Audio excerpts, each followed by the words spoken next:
महाराष्ट्रामध्ये सध्या कुठेही प्रवास करायचा म्हटलं तर नुसता वैताग पदरी पडतोय। राज्यामध्ये असा रस्ता नाही जिथे वाहतूक कोंडी नाहीये। रस्त्यांवरचे खड्डे, बेशिस्त वाहन चालक, वाहनांची वाढलेली संख्या, वाहतूक पोलिसांचा अभाव अशी एक ना अनेक कारणं यामागे आहेत। मुंबई गोवा महामार्गावर आज सलग दुसऱ्या दिवशी सुद्धा वाहतूक कोंडी दिसून येते। कोकणात जाणाऱ्या चाकरमान्यांसाठी हे एक दिव्यच बनून गेलंय। कोकणात जाणारे गणेश भक्त पुणे कराड मार्गेही कोकणात जातात। त्यांचीही प्रचंड गर्दी वाढल्यानं मुंबई पुणे एक्सप्रेसवे सुद्धा जाम झालाय। बोरघाटात मोठी वाहतूक कोंडी झाली आहे।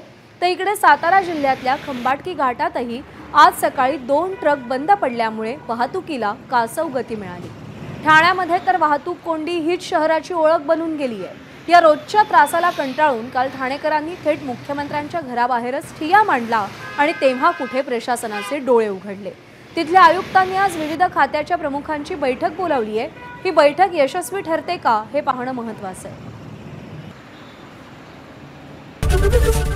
एबीपी माझा, उघडा डोळे बघा नीट।